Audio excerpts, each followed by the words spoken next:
I recently had the opportunity to attend a concert at the American Heritage School in American Fork, Utah. As we were leaving, my brother-in-law, who is a huge music guy, said it was one of the most impressive concerts he has ever attended, and I think many of us echoed his feeling. But it wasn't just the music that blew us away. It was the light in the kids' eyes as they performed inspiring music of faith. American Heritage School is opening a new Salt Lake City campus downtown this fall. It neighbors the Conference Center and Temple Square. Generous scholarship opportunities are available, and if you've ever been interested in checking the school out, weekly virtual open houses are being held each Thursday at 7 p.m. Mountain Standard Time to explore how the school partners with parents in helping your children learn by study and also by faith. Check out slc.americanheritageschool.org for more details and to apply. Again, that's slc.americanheritageschool.org. Before we get into this week's episode, I just want to give you a little heads up that we'll be taking the next 2 weeks off to enjoy summer. We'll be back in August, so we'll meet you back here then. Carlos Martins named the multi-million-dollar English school he created in Brazil after the movie The Wizard of Oz. He loved the movie's message that everyone has unique talents and abilities just waiting to be found. It is clear that running a business is one of Carlos' talents, as he sold his business in 2013 for $720 million. But he also discovered another talent as he and his wife served a humanitarian mission for the Church of Jesus Christ of Latter-day Saints on the Venezuelan border. By the Martins count, in less than 2 years, they were able to assist in relocating some 20,000 refugees. Carlos Martins could have never imagined what learning English from Latter-day Saint missionaries would turn into in his life. He and his parents joined the church when he was 13, and its influence on his life has extended far beyond the manner in which it has blessed his life temporally. His 2012 book, Awake the Millionaire Inside of You, was a Brazilian bestseller, and his new ebook, Refugees, A Mission of Faith and Love, is now available as an ebook on Deseret Bookshelf.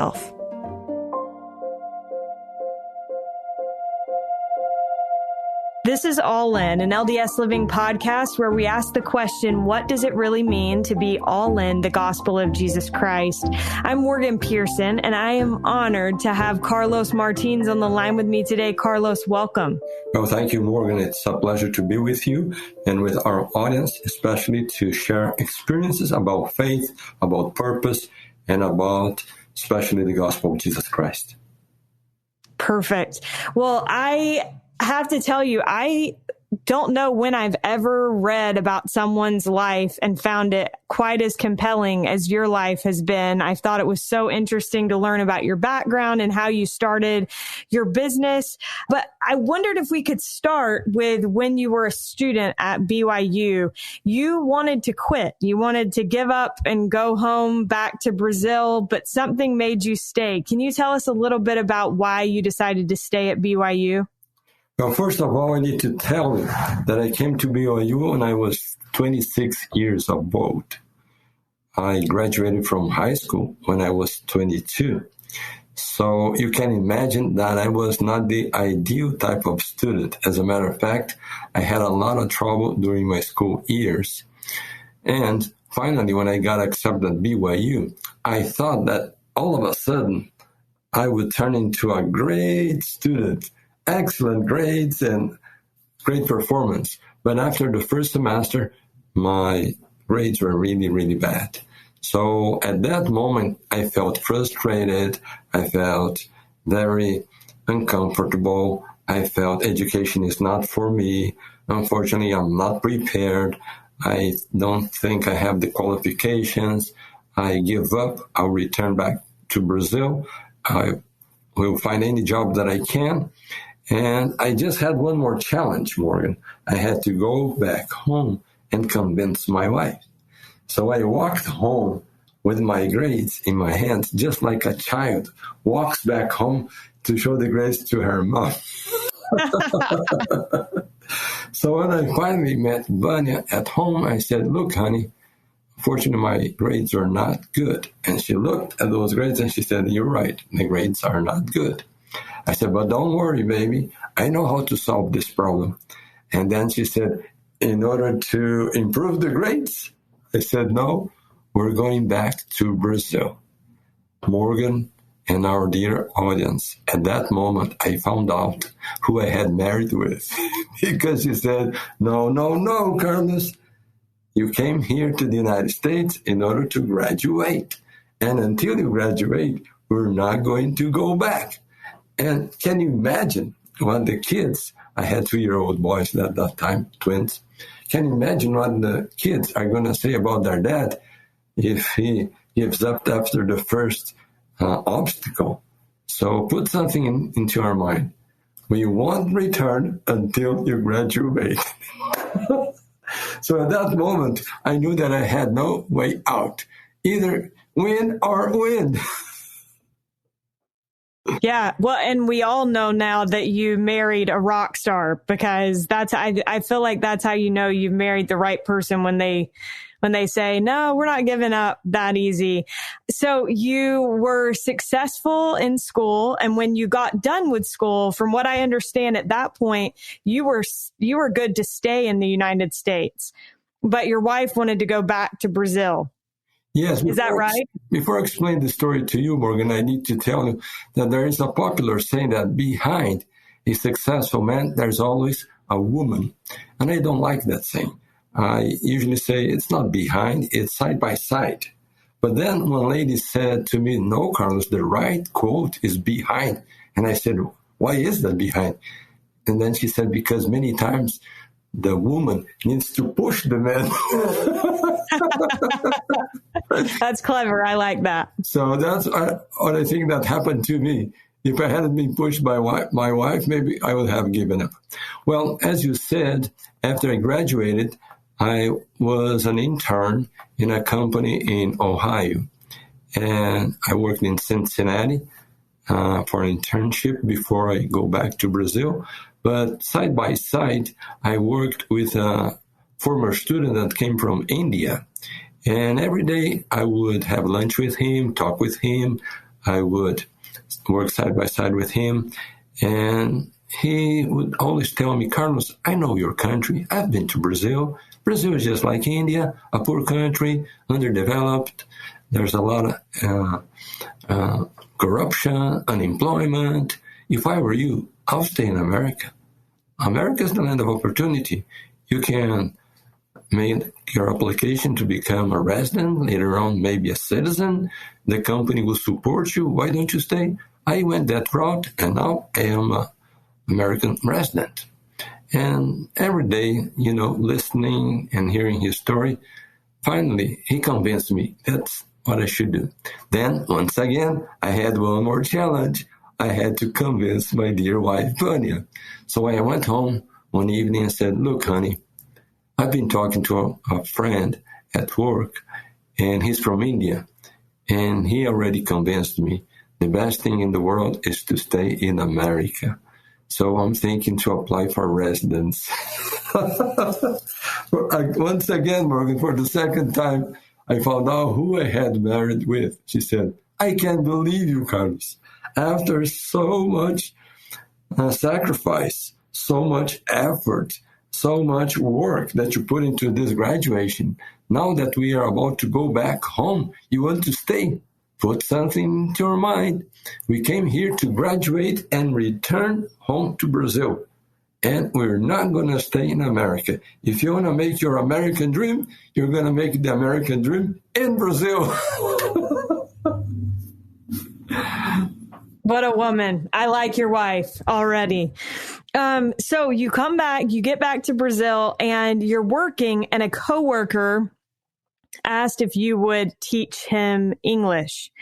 And that was the beginning of the Wizard School. So tell us a little bit about how the Wizard School got started. And for those that are not familiar, what your school was all about. Okay, so this is an important aspect that you mentioned. I went back to Brazil and I had a good job, good salary. I had all the benefits, house given by the company. I had car, all the fringe benefits that an international executive could have. But somehow, something deep inside Morgan said to me that there was something missing, and I didn't know exactly what it was. Until one day, some co-workers asked me, Carlos, since you've been to America, you graduated from American institution, can't you teach us English during the evening? And in a very modest way, I started teaching English classes in my home for 1 student, 2 students, 3 students. All of a sudden, I had 1 class, 2 classes, 3 classes, group of students coming to my home. And down the road, Morgan, all of a sudden I found out that I was earning more money teaching English during the evening than what I earned working from Monday to Friday, 9 to 5. So that was a moment of decision. What should I do now? Should I open a school? Should I quit my job? So I went to talk to my friends and see what my friends had to say about this plan, this idea, this project. And you can't believe what I heard. They said, Carlos, you are crazy. You need to think that competition is very high.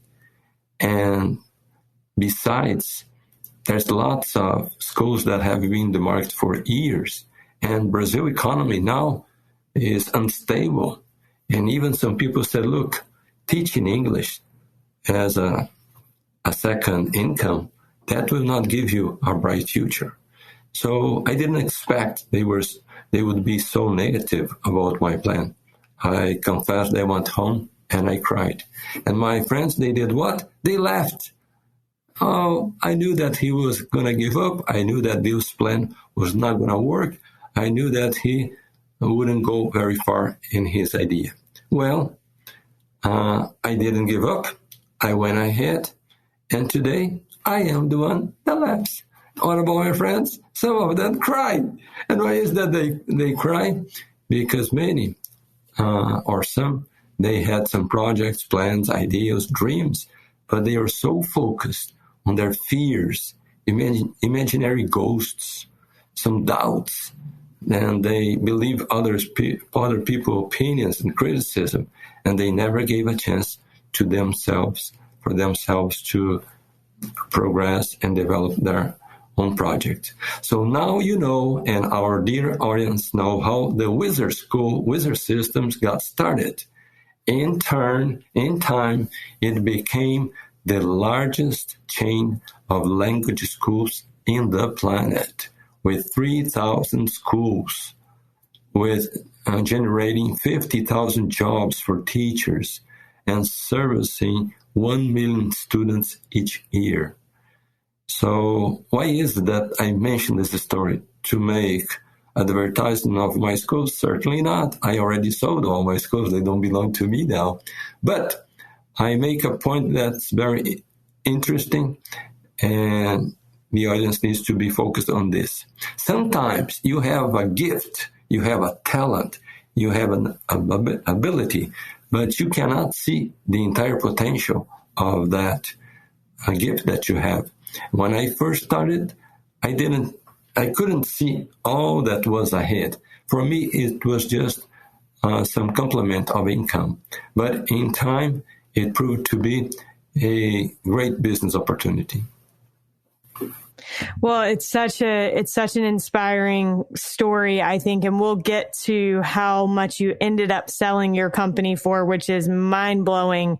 But before we get there, you did something interesting with your school, and you were able to contribute in, I think, a really incredible way to missionary work in Brazil. Can you tell us a little bit about that? Well, I believe in setting goals. I think that from my adolescence years, teenage years, I always had focus in goal setting. And of course, when you go on a mission, that ability or competence will grow and develop. And when you start a business, if you don't have goals, you're not going to go very far. And when a new year came, I started thinking of the new goals that I would set for the new year. And I thought, I need to set a missionary goal. In Brazil, missionaries use that pass-along card. At least they used to use these cards a few years back. And then I thought to myself, well, 375 days, I would set a goal to pass out one pass-along card each day. I think that's a pretty good goal. 375 pass-along cards during the year. It so happened that after the month of January, I had given out like 100. And then I thought, well, if I continue in this pace, after 2 or 3 months, the goal has been already done. So I think maybe it was too low. Why don't I change to make a goal of passing along 1,000 cards during the year? I thought that was a good idea. But when February came, I had already given out 300 pass-along cards. And some people might think, well, Carlos, how do you in 1 month pass 100 and 2 months, 300 pass-along cards? Well, I am kind of bold.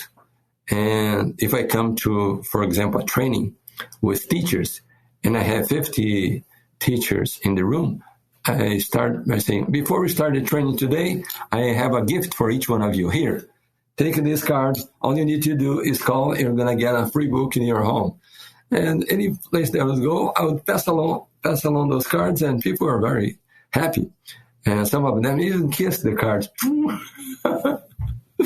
But anyways, going back to my plan for missionary goal that year. So when March came, I said, Lord, maybe 1,000 cards during the year is not very feasible goal. Is there something else that I can do?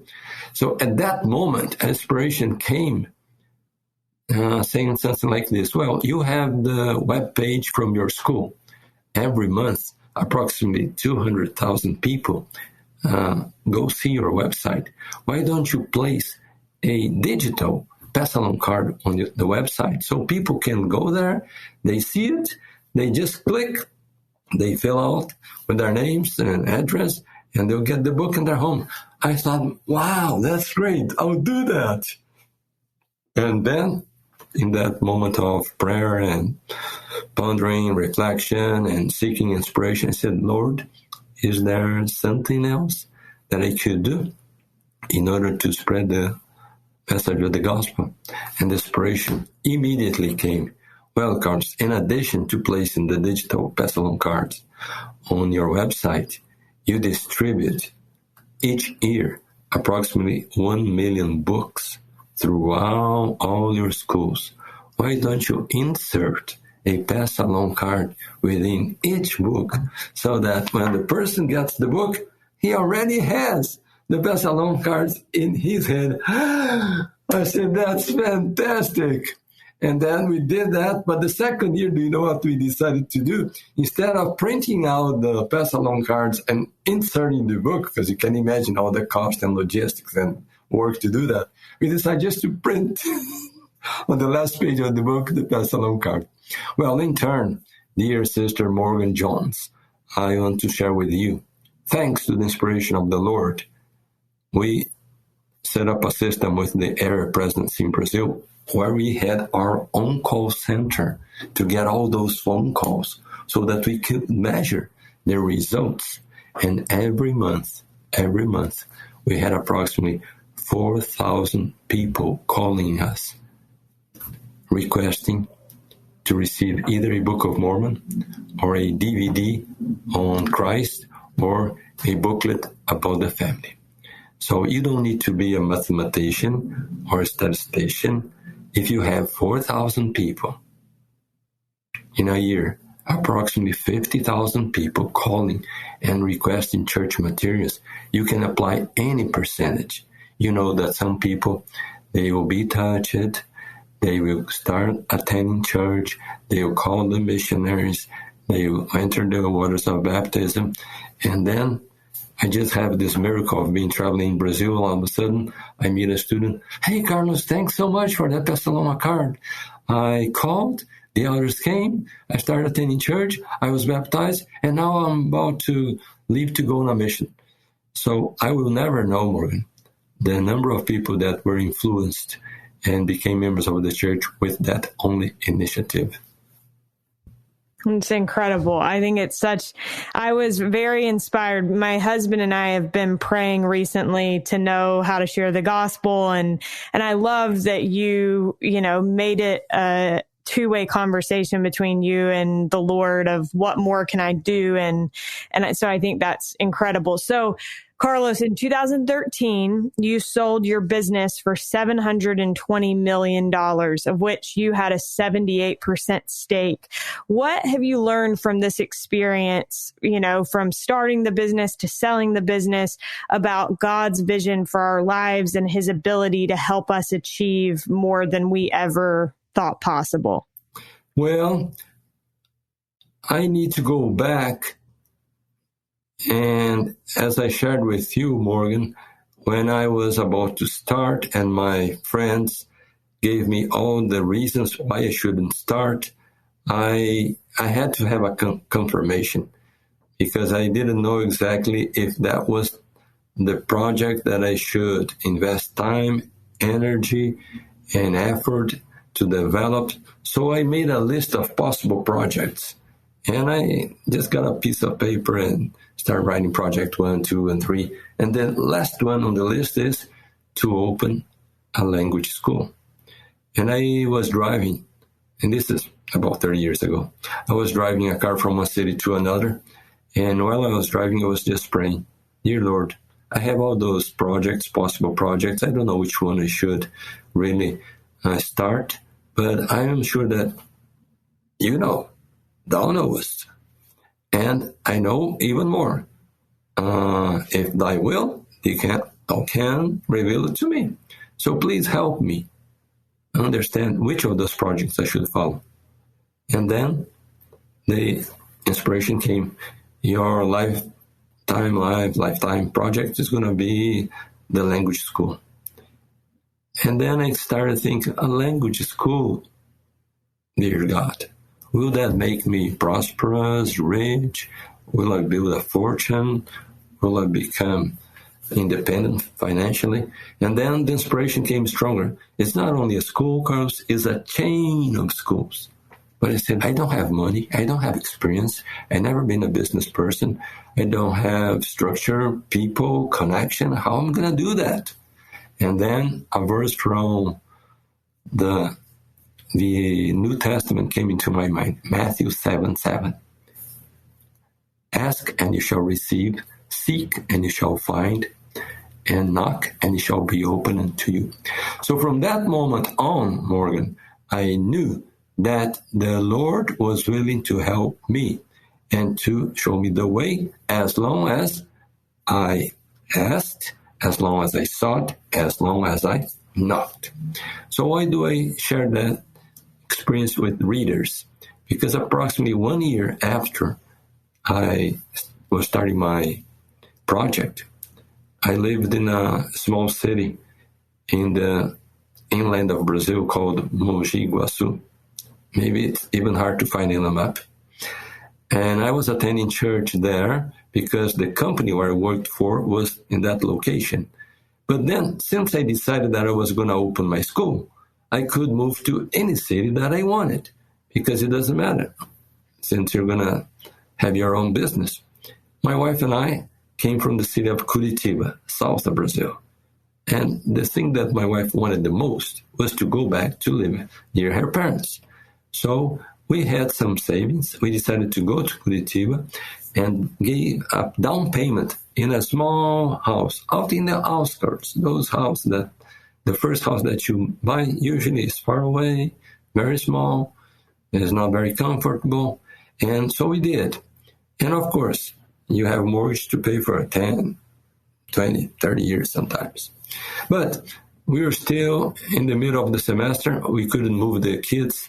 So we went back to that small town and we said, we're going to wait 2 more months. And then when the kids finish their semester, we're going to move. Okay.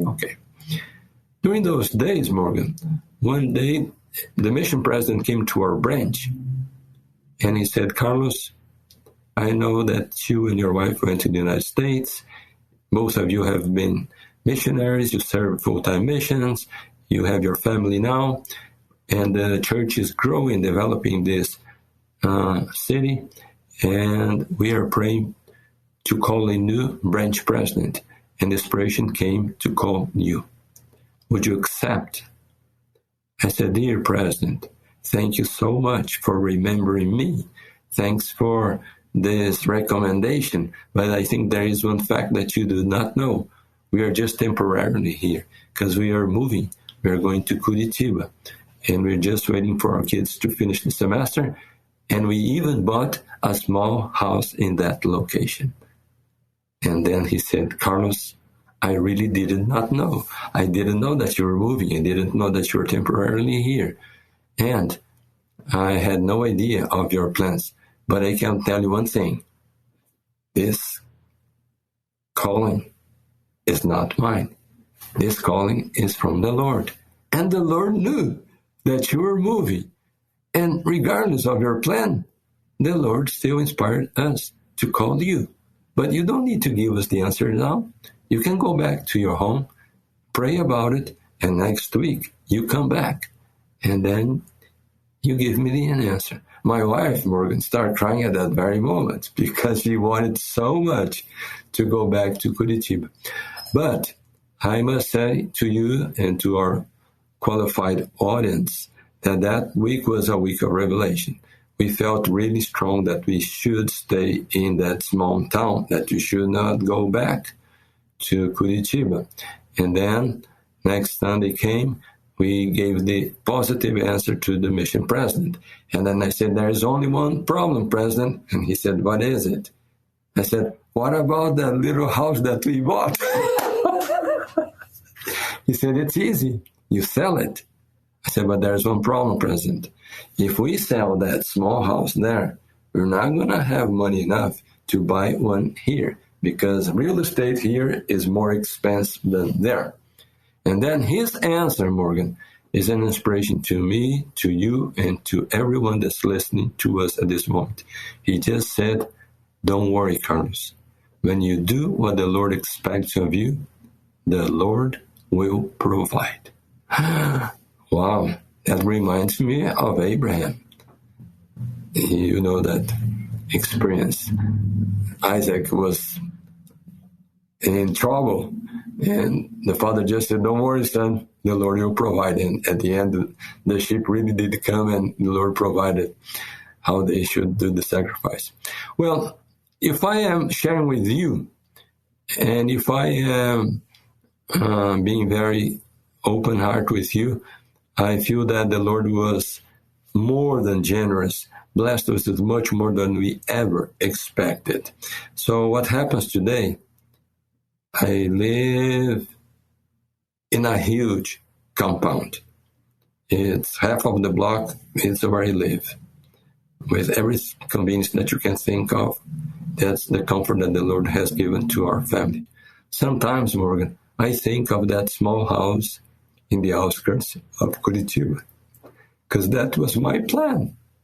But the Lord had a higher plan. So that reminds me of Isaiah 55, 8 and 9. Your thoughts are not my thoughts. Your ways are not my ways. And just like the heavens are higher than the earth, so are my thoughts, my plans, my ways, my paths. So this applies to you, to me, and to everyone that's listening to us at this moment. If we allow the Lord to guide our path, and we give up our own plan in order to believe His miracles, unpredictable miracles of multiplication will happen in our everyday life.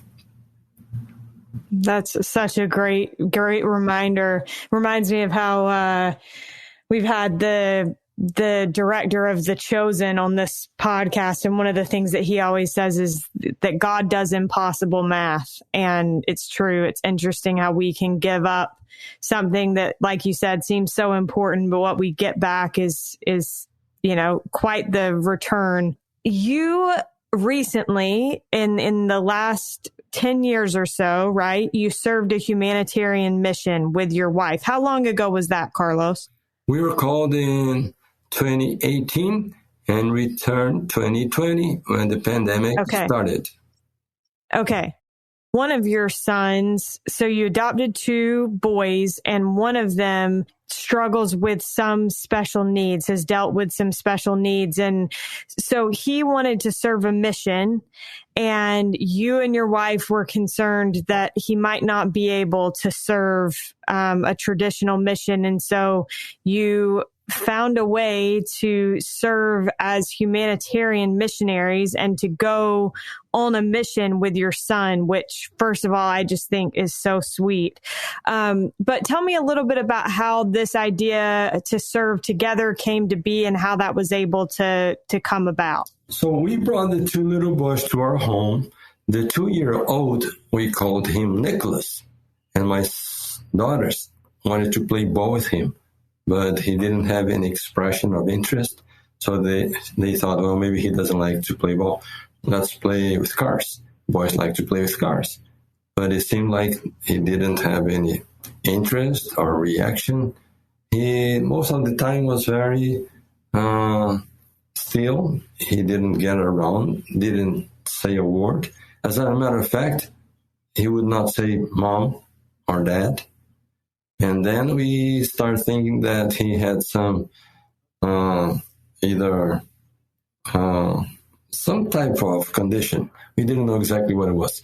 And so my wife and I took him to several consultation, examination, tests. And after a few months, the doctors indicated that probably he had some level of autism, maybe the Asperger's syndrome, because he would not look people in the eye, he would not say a word, he had difficulty in eating things, and all these are very basic traits of some child with autism. Well, to make a long story short, when he started going to school, he had a hard time with school. Every year he would move to a different school. In total, he changed school 7 times, so you can imagine how hard it must be for the kid. And he was only able to graduate from high school when he was 20, with the support of many private tutors and all that. Well, regardless of his condition, ever since he went to primary, he always said, when I grow, I'll go on a mission, just like all of his other friends.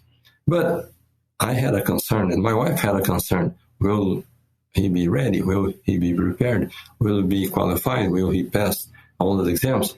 So when he was 20, graduated from high school, he went to talk to the bishop. The bishop knew of his condition and said, look, you need to make not only the regular exams, but you need to go through a specialist to verify your ability to resist all the pressure and the discipline and the program of the mission. So I put the boy in my car and we drove to São Paulo, an hour and a half away from where we lived. And we took him to see this specialist. The doctor brought him into his office. We stayed outside 10 minutes, 15 minutes, 1 hour, just like a father outside of maternity waiting for the son to be born. That was our experience. So finally, the doctor comes out of his office with our son, and we were excited just to hear something. And the only thing he says, you can go back home. In 2 weeks, I'll call you and give you the results. My wife started crying at the very same moment because she knew the result was going to be negative, because had it been positive, he would immediately say it. Anyways, 2 weeks passed by, doctor calls and says, look, parents, unfortunately, our recommendation that your son do not go on a mission because his ability of thinking, making decisions, reasoning, he has a high level of innocence. He might place himself under some dangerous conditions, maybe put himself in some danger or his companion. So the recommendation is that he stays home. Wow, my wife again starts crying at that moment, because then she was concerned, Morgan. How are we going to tell this to the boy? Will he accept? Will he understand? Will he be able to manage this situation? or maybe he'll get a depression, panic, or he'll feel even more frustrated because all of his friends went, cousins, brothers and sisters, when he would not go. Well, one morning, my wife wakes up in the morning with a bright smile, bright look in her face, and she said, Carlos, I know how we're going to solve this problem with Nicholas. I said, how, honey? I was thinking, and I had this inspiration. Why don't the three of us go on a mission? And then we take Nicholas with us. And I said, wait a minute, honey. Until yesterday, the problem was Nicholas. And now you're saying that you and I plus Nicholas are going on a mission. And then she said something, Morgan, that touched my heart. Why? What don't the parents do in order to help a child to fulfill his dream? I was touched when she said that. There was just one more challenge. We knew that the church has the young man mission. We knew that the church had senior cups mission. We never heard of a family mission. So my son, Elder Martins, who serves as an Area 70 in Brazil, he said, don't worry, I'll take care of that. I'll call the brethren and find out.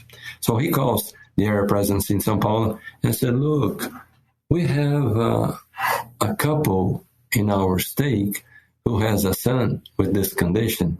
And they are thinking, if the brethren approves, the three of them go on a humanitarian mission. And we just want to know if that is possible or not. And then the other side, one of the brethren said, Lincoln, do you believe in God? Of course. Do you believe in miracles? Of course. Do you believe that the Lord leads our path? Of course. But why these obvious questions?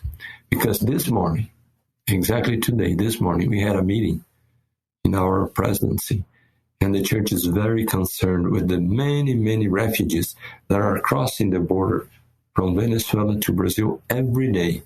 And we had the inspiration that we needed to call a couple that could serve a 2-year mission, humanitarian mission, to assist and help and give support to those refugees crossing the border. And we had no idea where to go, who to call, who to contact. And now we just got your phone call. We can just think that this is the will of the Lord for this couple. But by the way, Lincoln, who is this couple? And I said, my parents.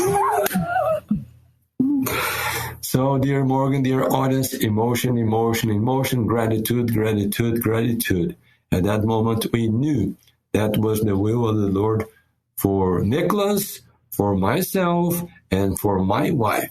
But the story doesn't end here, because finally, when we got to the Amazon, because the border of Brazil and Venezuela is the extreme north part of the country, and where the Amazon is located. When we finally got to that location, at the airport, we found the mission president. And he said, Brother Martins, welcome to the mission. Sister Martins, welcome to the mission. And Nicholas, here is your name tag. We have already a companion waiting for you. You have an area assigned for you. You're going to be on your own with your companion. And then I was worried. Morgan, I thought, doesn't he know about Nicholas' condition? Doesn't he know about the exams? Doesn't he know about the medical indication? So I asked him in private, President, do you know the condition of Nicholas? Of course I know, Carlos, I know all the story, but I decided that we're going to make a test with him. We leave him for a week with a companion, working on his own. If he has any problem, any concern, he leaves his companion and he comes with you and your wife. The three of you continue their mission.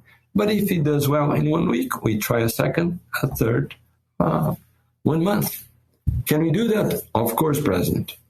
To make a long story short, Morgan, he stays 1 week, 2 weeks, 3 weeks, 1 month, 2 months, 3 months with his companion. Never one day he called, or the mission president or his companion called. We had no type of concern with him. So the president, after 3 months, said, now it's time to transfer him. Can he transfer to another location? Which location, President? About 1,000 miles from here. Yes, because this mission is the Amazon, so it's a very long distance. Okay, President, you can trust me. He stays there for another 3 or 4 months. Time to transfer him again. Can you transfer? Of course, President. Goes to another location, and so on. And the last area that he served, Morgan, was a city called Coari. For you to have an idea, you go to the city of Manaus, where there's a temple of the church, and then there's the Amazon River. You need to take a boat and ride 8 hours until you get to this Coari city, because there's no roads that you can drive to that location. And there goes my son Nicholas to that location. Well, finally, the 2-year times ended. And I get emotional to share with you and with our audience that never did one day Nicholas called parents to say, Dad, the mission is too hard. Dad, I don't think I'm going to be able to continue. Dad, relationship with companions not good. Dad, we are suffering this or that. Dad, I'm having a hard time. Never. But on the opposite, everywhere that he went, when people knew of his condition and knew, some of the people knew our number, they would call us, Brother Martins, thank you for preparing such a good boy to come and serve. He has such a sweet spirit. We admire him so much. Thank you for sending him. And we got many phone calls with members and converts, people that he was able to help to become members, to contact us, thanking for his mission. So now the question that I asked you, Morgan, and I asked our audience is, while Nicholas was there serving his mission, my wife and I was on the other side helping refugees, giving them food, clothing, medical assistance, getting transportation, getting housing, getting all the support that they needed to start a new life. What would have happened if Nicholas had passed his medical examination? Answer, Morgan? You wouldn't have ended up on your mission. Never, ever. Because never my wife and I had considered to serve on a humanitarian mission. Yeah. Well, it's so cool to see the way that the Lord works in people's lives. And like you said, you were able to help thousands of refugees. And one of the biggest things that you helped with, from what I understand, is helping these refugees as they came into Brazil from Venezuela relocate. Talk to me a little bit about what your efforts in doing that looked like. So once we were there in the border of Brazil and Venezuela, and for you to have an idea, every day, hundreds and hundreds of refugees would cross the border. And in that location, we're talking about the Amazon, extreme north part of Brazil. There are no industries, no companies, no corporations, no employment. Most of the employees that work in that area, they work for the government. So how can a refugee, immigrant, work for the government? No opportunity at all. And using my business mind, mentality, way of thinking, I started thinking, Lord, we need to get a way to take these people out of here, because we're not going to help if we feed them in the morning, afternoon, and evening. If we keep them here forever, they're not going. It's not going to solve their situation. We need to replace them, send them to other locations, relocate them so that they can have their self-sufficiency.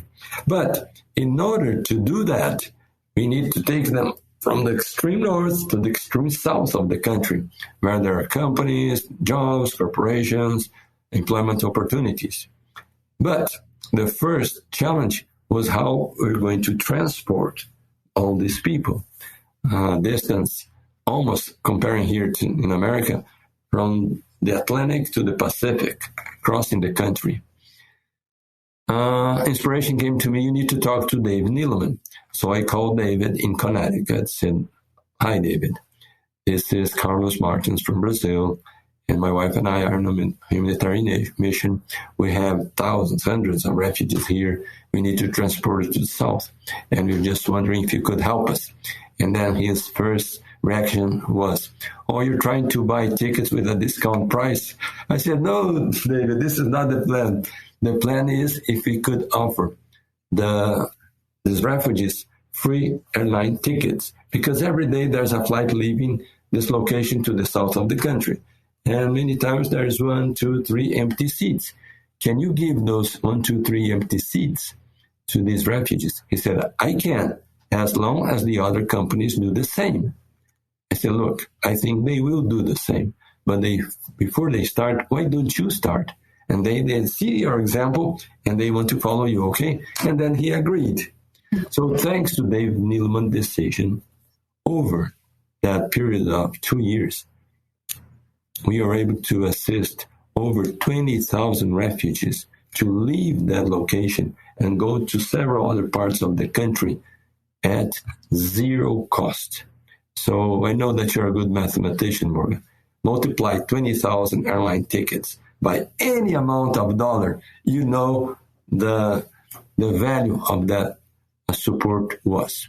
And then I made contact with several companies. I made contact with several employment agencies that supported refugees. And as they came to these locations, they were lined up already for a job.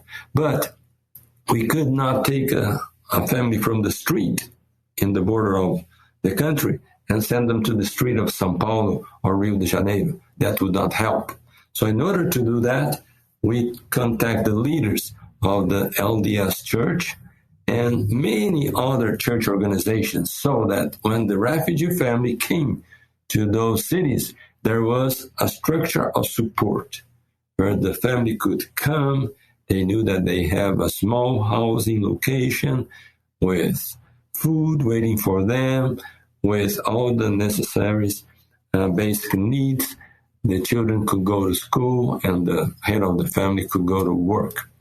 So, as I often say, this mission was not done by me, neither by my wife, but with hundreds and hundreds of hands and angels, visible and invisible, that supported the refugee cause. Well, and it sounds like you did incredible work and were such a blessing to the people there. For those that are interested in helping refugees but don't even know where to start or where to begin, what would be your advice? Well, I have 2 suggestions. First, I recommend those that belong to the Church of Jesus Christ of Latter-day Saints to make generous contribution donations to the Humanitarian General Fund, because all of the refugees that we were able to assist, they needed help with food, with clothing, with medical assistance. Some needed surgeries, some needed some very basic type of needs, and the Humanitarian Fund was a way to provide that need. Second, there are many professional organizations that support refugees, and you just do a Google search and find those that you are inclined to, and you can help. It doesn't matter if they came from Syria, Ukraine, Venezuela. There is lots of countries, unfortunately, that north of Africa, that every day people are fleeing because of lack of freedom, lack of liberty, lack of dignity. And if your heart is inclined to help refugees, there's plenty of opportunity. Just seek inspiration, and the Lord will give you the right inspiration how you should proceed. Perfect. Well, Carlos, this has been so inspiring, and I appreciate you sharing your life experiences with us. My last question for you is, what does it mean to you to be all in the gospel of Jesus Christ? Many times people ask me, Carlos, has your faith influenced your life, your business, your family? And it's hard to think of my life, my family, my business without the gospel. My parents, when I was 12 years old, they thought that at those days, there was lots of evil in the world, and they wanted to find a religion affiliation that could help them to keep the family united. So many times I heard my dad say that through the gospel of Jesus Christ, he became a better dad, a better husband, a better son, a better worker, a better citizen, a better son of God. So today I just have to thank my parents to have that inspiration way back then, because thanks to their decision, today I, my wife, my family already have been blessed. Thank you so much. Carlos, this has been such a treat to talk with you today, and I appreciate you taking the time. Well, thank you, Morgan.